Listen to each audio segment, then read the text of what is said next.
What's up? What's up? Yo, what is up, my guy? How are you? Good man. How are you? I'm doing well, doing well. Where are you and what time is it? We're in Texas and it's 7 a.m. And man, how hot is it? About 1,000 degrees? It's actually pretty decent right now, actually. Yo, hey, I'm from New Orleans, so I know all about how you play it off as being decent when it's hot as hell. And Hey, you just get used to it, man. yeah, that's right, that's right. Hey, so three speed questions, and I'll let you introduce yourself, and I'll get into the questions. But favorite color? Red. Tater tots or waffle fries? Waffle fries. Oh, my man. If you could only play one song on a loop, if you were in the gym or if you're doing something active, and you can only play one song, what would it be? All I Got Is Me by Starlito. Wow, what a pull. Yeah. What a pull. Hey, man, give yourself an introduction. Let's get into these questions. All right. Well, I'm Stanley Smith. I'm a dog trainer in Fort Worth, Texas at Cappel Canine. We've been training for about 4 years. We've met some really interesting people on this journey, and Tank being the newest addition to those people. Man, that's what it's about, right? Making those connections and just living our dreams and doing what we do what we love, right? Yes, sir. Yes, sir. Every day. Hey, so you haven't seen any of these questions, right? We're flying by the seat of our pants. Yeah. Off the Awesome. cuff. Off the cuff. Well, let's start. Where did your love for the dogs come from? um, Accidentally. Okay. It just kind of happened. I had a dog when I was in Louisiana, a real nice pit, and he had got out one night, and I just was chasing him, like, come on, come on, come on, like, what you think you should do. And he ended up getting hit by a car, right? Okay. So the next dog I got, I was like, man, I got to do something with it. I can't have a dog I can't train, or so I found Butch Capel, um, and it just kind of everything fell into place. The athletic part of dogs, the teamwork of dogs. That goes back to the sports background. So it just kind of was a perfect transition. I hadn't competed in any sports since I tore my knee in college, so it was like the next best thing. Nice. What sports did you play? I ran track in college, but I played basketball, football, all that stuff growing up. Where were you in Louisiana? Louisiana Tech, Ruston. Okay. All right. I'm originally from New Orleans, so I'm just outside of New Orleans, so very familiar. Oh, nice, nice. My dad's from Uh, Shreveport. okay. So speaking of pops, my pop question is always out at the end, but since you brought it up, let's talk about it. How are you gonna do pops like you did by putting them in the suit and getting payback from all them whoopings as a kid? It just kind of fell into place. My mom calls and she's like, Stan, we're gonna do something for Memorial Day on Sunday, so come over here. I want to show the neighbors your dog. And I'm like, I don't have nobody to get in the suit. And she's like, your daddy get in the suit. And I was like, oh, he will, huh? So it was kind of my mom who set my dad up for it. Wow, inside job. Yeah, yeah. But he's been there since the very beginning. When we first started training, he didn't understand why we would spend money to train a dog.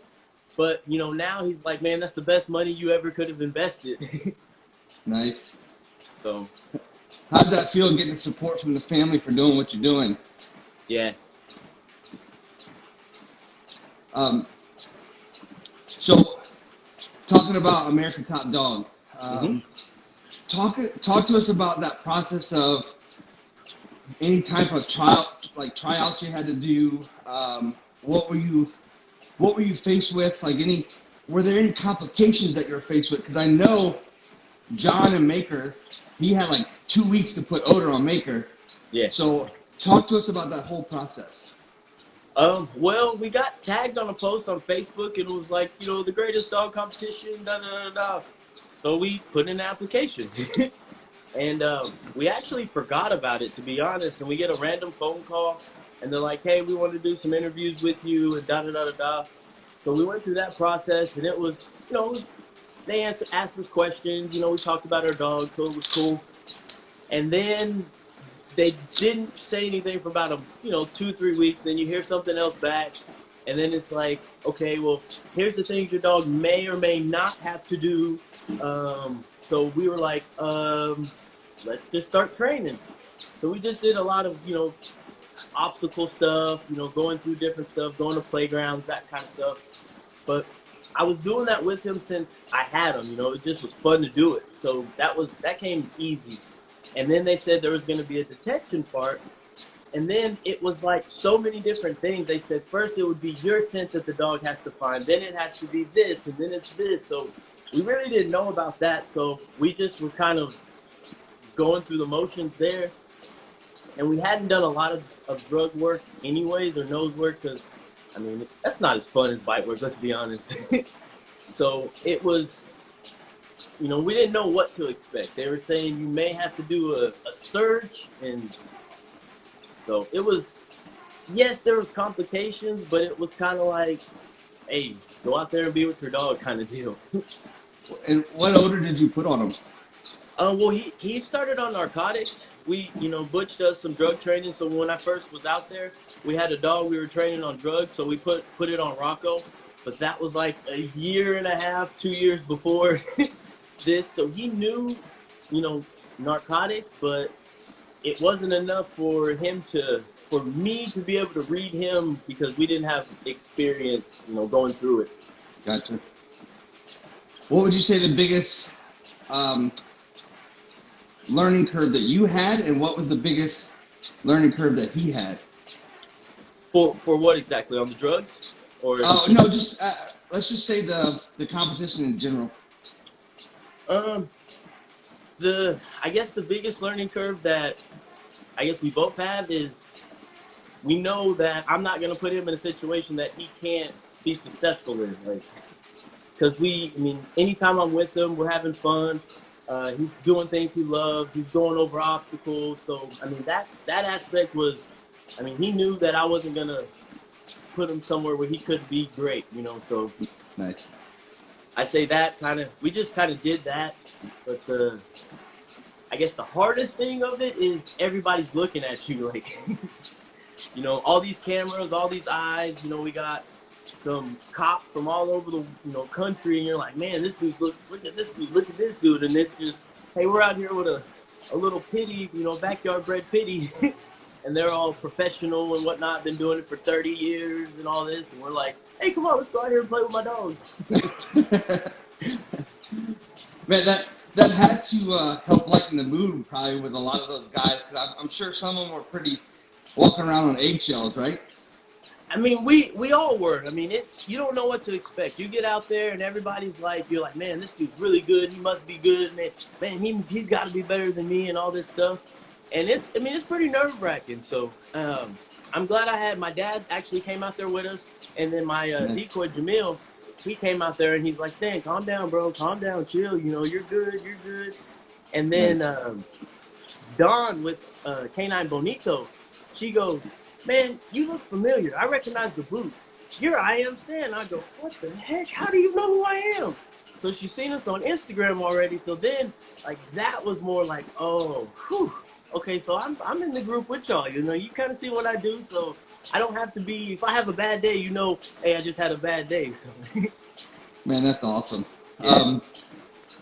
I'm sure you probably kept some connections or relationships that you built in that journey. Talk to us about that. Yeah, I guess the biggest one is Dan Rhodes down in Florida. He, the guy who actually won our episode. He was just like a really nice person. Like, it was competitive and he wanted to win, but he was like, I don't know, there was just something about him. It wasn't like cutthroat with him at all. He was like, hey, I want you to be great. I'm going to be trying to be great too, and let's just be great. And then,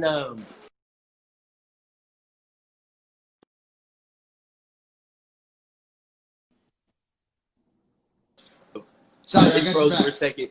The night after, we saw him the next morning, and he was just the most humble, person. You know, he said, man, I hadn't slept all night. This is amazing, and da-da-da-da-da, and all this good stuff. And he was just really humble about it. It wasn't cocky or anything like that. And after the drug detection round, we were talking, and he was like, hey, man, he said, your dog was working for you. You just look like an inexperienced handler. Like, you didn't have experience. I said, huh. Okay, so I didn't look bad. I just looked like I didn't know what I was doing. So, I mean, he didn't try to put me down. He was trying to build me up, even in that instance, because, I mean, I was pretty down. Dang, I didn't find nothing. You were probably beating the heck out of yourself, right? Yeah. And he was just like, man, don't. You smoked it in the first round, and this is what we do on a regular basis. We do drugs every day, and y'all don't. So he was like, and then we get invited down to a competition that they have. It's an all-police competition, and he invites us as like a special entry, and just because of the relationship we have from the show. So it was pretty cool. Man, that's awesome. When is that? The next one is October 10th. That is awesome. That right there in itself says a lot. Yeah. That's cool, man. I noticed by looking at your Instagram, you're always talking about if you ain't having fun, you ain't training. What does that mean to the folks? That's just because, I mean, the more fun the dog's having, the better they're gonna be, and the easier things are gonna come to it. And we like to put ourselves in the dog's position. What things do I like doing, and what makes things that I don't like doing? So if I'm having fun doing something, I want to go back and do it. Playing video games, hanging out with friends, you know, sports, that kind of stuff. And if we can incorporate that same thing into work, the dogs, I mean, they just perform better, in my mind at least. And if you're having a bad day, the dog knows it. The dog's not going to perform right. You're going to get pissed off even more. The dog's going to do worse. You're going to get, and it's just a downward spiral. So if you ain't having fun, you ain't training. So you're just screwing up what you're doing. So just a little motto you can live by. Might as well put the dog up. Yeah, I mean, you really should. Let's see, I got a bunch. I'm trying to figure out how to approach these questions. Hey, so I've also noticed some of your quotes that you use are some really big heavy hitters in the influencer side of things from social media, like T.T. Fletcher, David Goggins, Gary Vee. Who are your biggest influencers, and who do you look to for inspiration? So like just in the dog world, or just motivation in general? All the above? Let's do one of three. Let's do dog world, family, and just life in general. Okay. In the dog world, I mean, Butch Cappel for sure. He's taught me a lot in a very short amount of time, and he has a unique way of teaching. He'll let me figure out something, fuck up, and then I have to ask the right question, you know, to get him to explain it. You know, so it's an accelerated process. Like a decoy only gets bit when he messes up.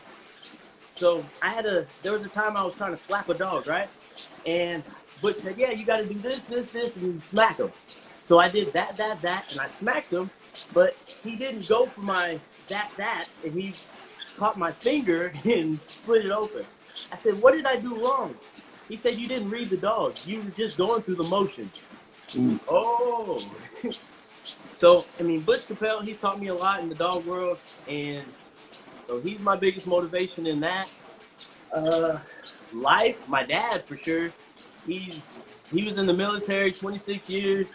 He don't know how to take a day off. He has no recovery days. Like, if you need him, he's gonna give everything he has. You know, word is bond kind of deal. Nice. And then motivation, probably David Goggins.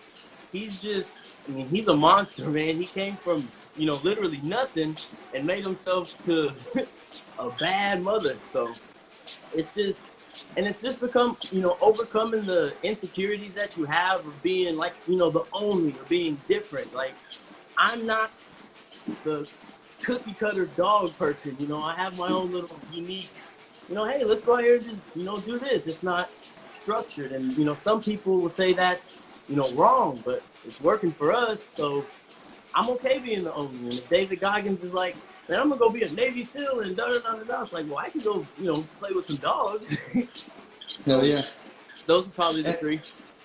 That's awesome, man. Those are great influencers, great people that definitely inspire a lot of people. That's awesome hearing about your dad, man. That's really cool. For folks that don't know about David Goggins, if you don't know who he is, look him up because his story, Navy SEAL, he was spraying roaches one night, got home, saw a Navy SEAL commercial on the TV and said, you know what? I'm going to go do that. Yep. 300 pounds. Yep, 300 plus pounds, just crazy. And if you listen to podcasts and you pull up the Joe Rogan Experience with Goggins, it's fire. Yep. Very, very good listen. He says he's not the best at anything. He just is determined. Yeah, and man, he has some serious issues with some demons that he's constantly fighting and some super insecurities. And I mean, just take it from us. If you don't know who he is, go look him up after this. Yep, go look him up. Man, a lot of your videos is a lot with your boy Rocco, that engagement.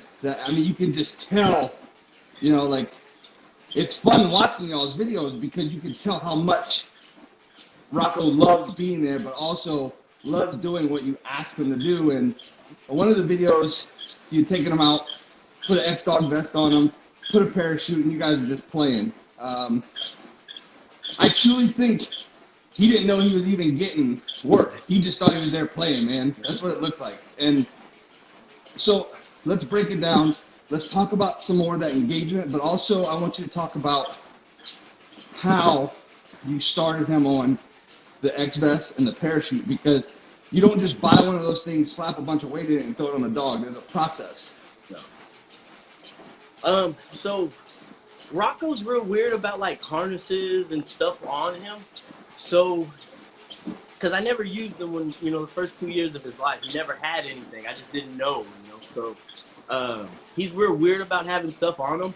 So, especially with him, I had to make it like it's not on you. It's we're out here playing. Don't worry about this. So, whenever it's on him, it has to be a game format. It has to be, bite work. It has to be something that's taking his mind off of, the vest being on him.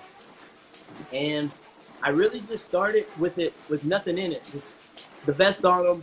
We're out here doing some obedient stuff, trying to get him to sit, get used to being in it. And then I take it off, let him hang out with it or whatever. And then slowly but surely you want to start adding a little weight. But you got to be paying attention to your dog. So, like you said, don't get get it out the box and throw all the weights in it, and your dog's never, even worked out a day before. So you got to be smart about it. So I just try to get him desensitized to it as much as possible so he doesn't realize it's on him. So that's why whenever it's on him, it's going to be a happy-go-lucky, so he's not realizing that he's getting a workout. Like Oakley, she was the complete opposite. She don't give a shit about nothing being on her. She's like, oh yeah, let's go. But I did the same process. I had it with no weight in it, and then slowly started adding weight, and then I still hadn't even filled it up all the way, and we use it really regular. But it's a slow process, and you just want to build it up slowly but surely. Everything with dogs, it's a process. There's no overnight, oh, this is gonna get my dog there really quick. That's not how it works. So you gotta ease them into it, and slowly but surely, they'll get used to it. Yeah, when I got mine, I did the same thing. Nothing in it, just wear it, get comfortable, get desensitized to having it on, and then from there, start applying a little bit of sand, and then, probably 8 to 9 months later, when I felt like my mal was good with it, I converted the sand over to the BBs. Yeah. You know, and it went from like maybe, I think 4 or 5 pounds, maybe even 6 pounds with the sand, to now it's probably 11 or 12 pounds with all the BBs. Yeah. So, but that dude, you pick it up, and it's like anything. He knows what it means, and he's ready to go because of desensitizing from the early stages versus it's like muzzles. If a dog's never been in a muzzle, and you just throw a muzzle on a dog, they're going to try and get it off the whole time. Yeah. But if you muzzle condition them, you get those results. Yeah. So, at what point did you incorporate the parachute? When I got one. No, again, I did the same thing for track. Like, we worked out, we used weighted vests, we used parachute. So I just take that same, I guess, training concept and I put it with my dogs. On really windy days, that's when I pull it out. You know, we'll be driving, like, if my truck starts swaying back and forth, it's like, oh yeah, come on, let's go get the parachute. So, That's awesome. But, again, you had to get them used to having something behind them. Like, dogs don't like stuff behind them. So you got to get them desensitized to that noise, to that sound. And again, we started out in a play format. I had it dragging behind him, and we were just doing some obedience.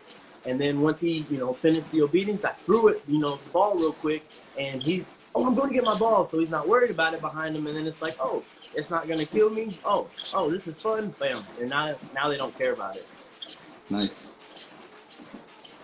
Let's see.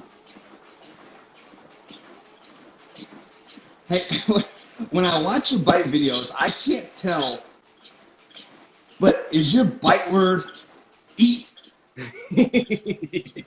Yes. I love it.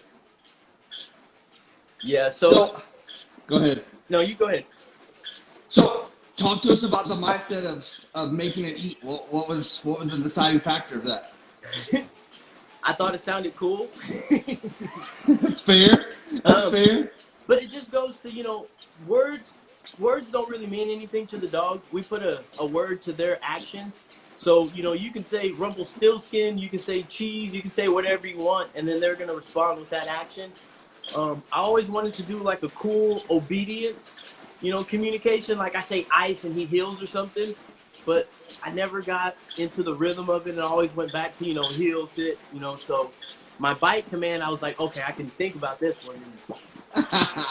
And when I say eat, he goes and has some fun. Yo, bro, listen, I have so much respect for you because you're like, you know what? It fucking sounds cool. Not the philosophy of this is the reason why that. No, it fucking sounds cool. Mm-hmm. Yep, let's go. That's awesome. If you were trapped on an island and you had to, my girlfriend, Micah, who's actually in Arizona right now, training with Bob Salamini and Erica, doing some French ring stuff.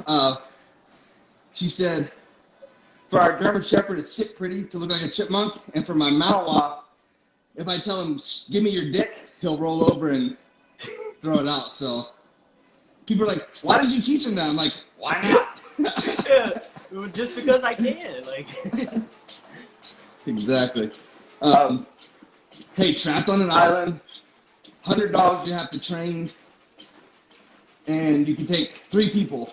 So 50 need to be single-purpose drug dogs, and 50 need to be dual-purpose patrol dogs. You get to take 3 people. And why are you bringing them? Well, I'm going to take Butch Cappel, Dan Rhodes, and Jesper Anderson. Butch Cappel because he's been doing it longer than I've been alive, and he's been successful at it, so he knows his stuff.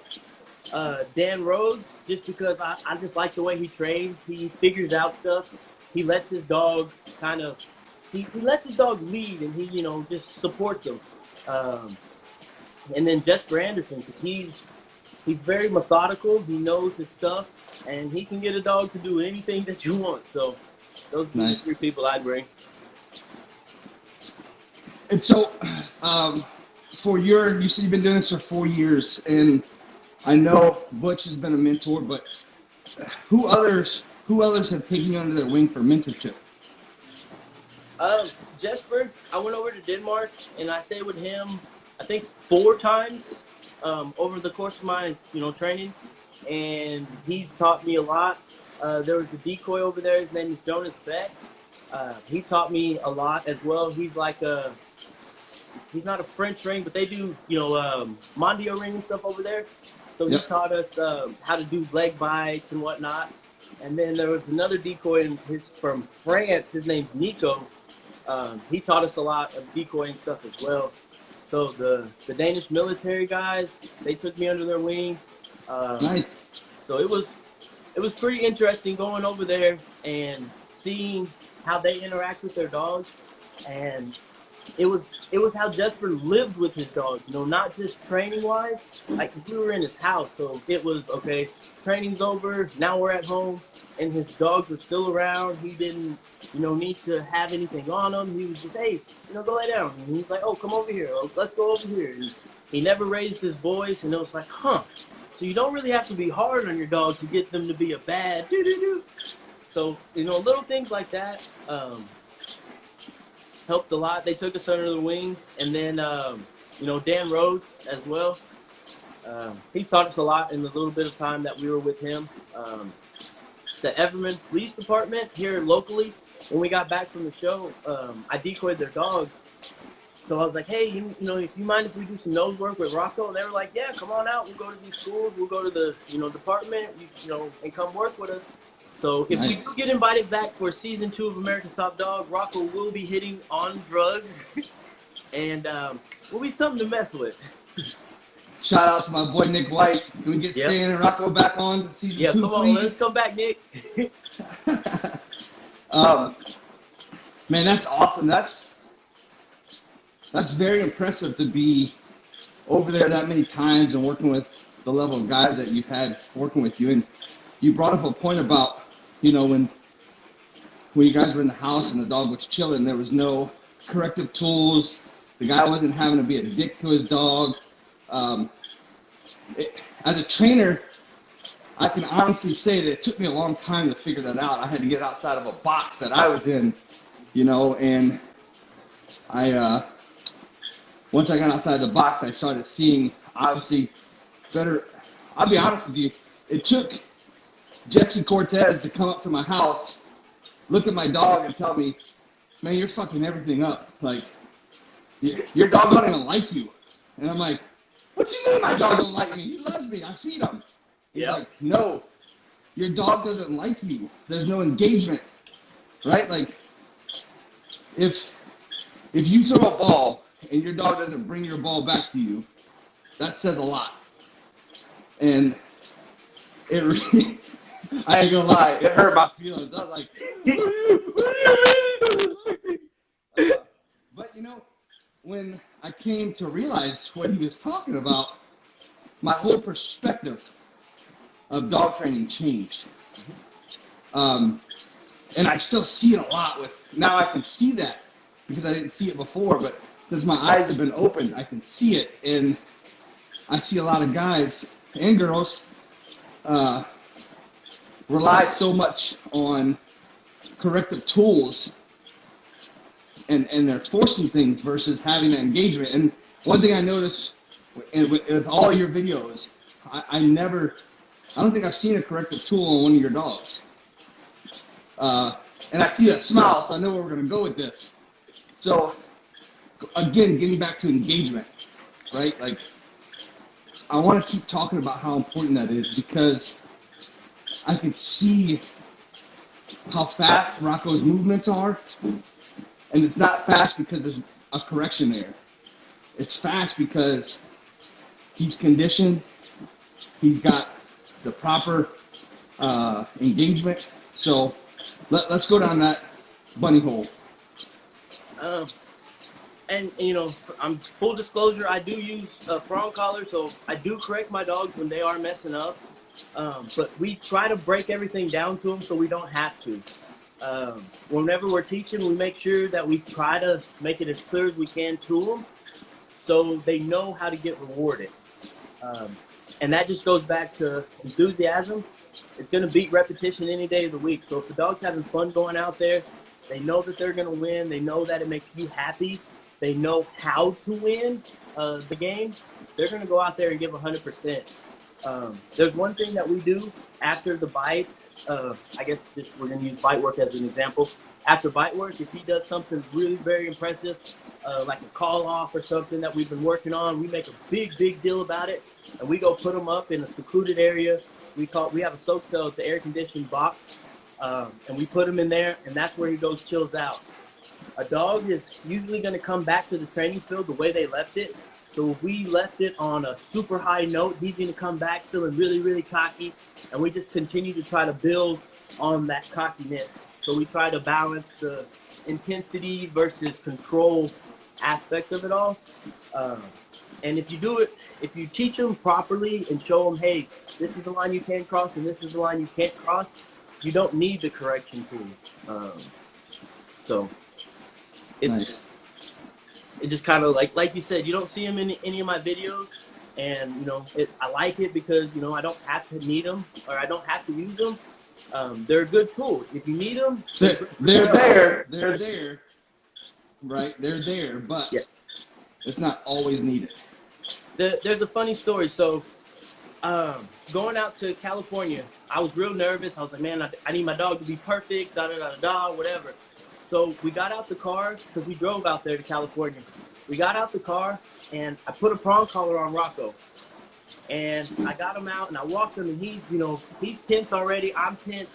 And now he's like, man, I can't do nothing because I got this prong collar on me. And I looked at Jamil, and I said, you know what, bro?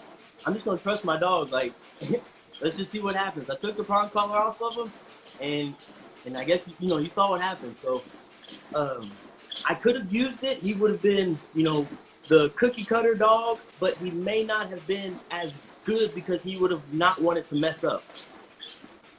So it makes sense. Yeah.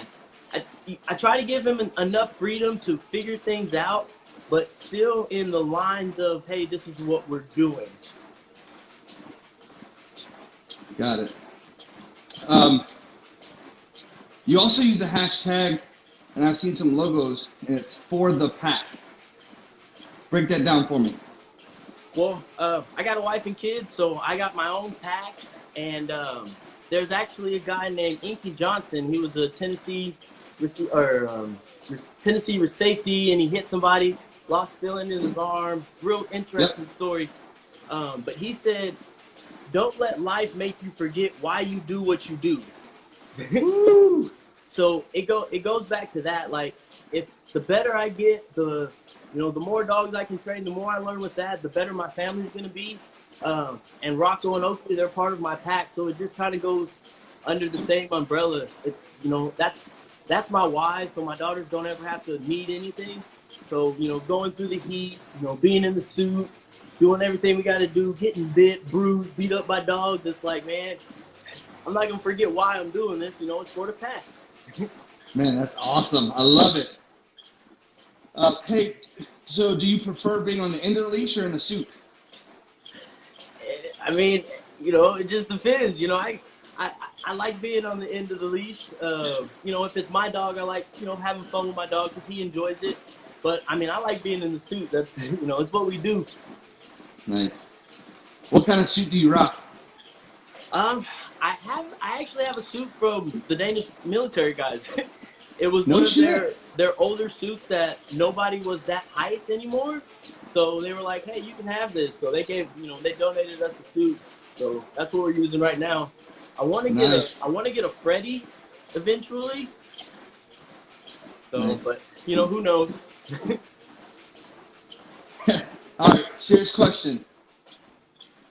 Who would win in a dance-off? You or John Canine?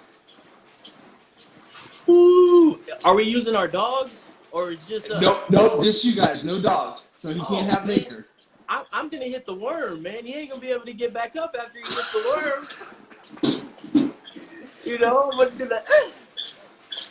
Oh my god. Hey, so I just came up with a competition in my head called Dog, D-O-G, and it's like pig or horse, but it's dance moves. So I need you to officially challenge John, and we need to get this popping. Let's see what we can do, man. That'd be great. Let's see.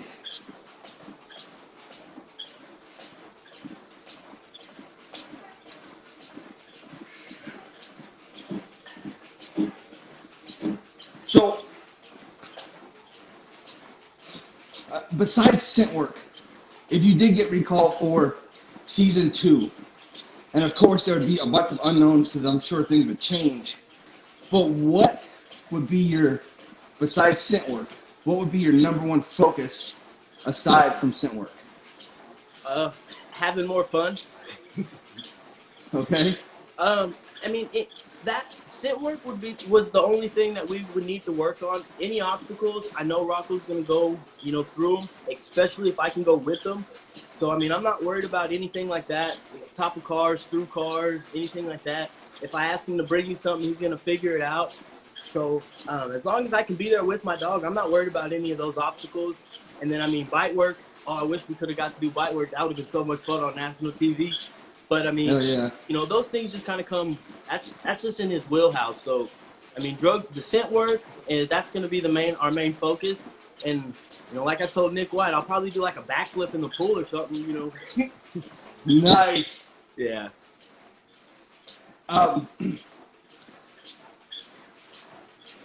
Talk to me. I'm sure it just flowed after, but the support from the community, or was it the opposite? I mean, what did you receive from the canine community, and then what did you receive from, I guess it's 3 parts. What kind of backing did you receive from canine community? What kind of backing did you receive from the fur mommies? And what does it mean to have him at his breed show off the way he did on national TV? The canine community, they accepted us. Nobody was. There were some people. Oh, he's not a real pit and da da da da kind of deal like that. But I mean, I don't care. He's a good dog. We don't have to put a label on him. So, but everybody's been really nice. I mean, I met some people through it, like John. I met Amanda. She came down to have an interview with the X-Dog folks, and we got to have a bite work session with Little Minion. That dog he's intense to be so little. It's like So I mean, the canine community, they've accepted us, and I guess it's just because we just kind of went in there and shut up. We didn't. Oh, we're gonna do this and do that. It's like, hey, we're just here to have some fun, And I think people accept us because we're not trying to be anything that we're not. I'm not saying we're the best dog trainer in the world. I'm not saying Rocco's the best dog, but I'm willing to put my dog up against anybody else's. And if you beat me, hey, you got a better dog that day. But let's go, man. The fur baby community, it's been the same.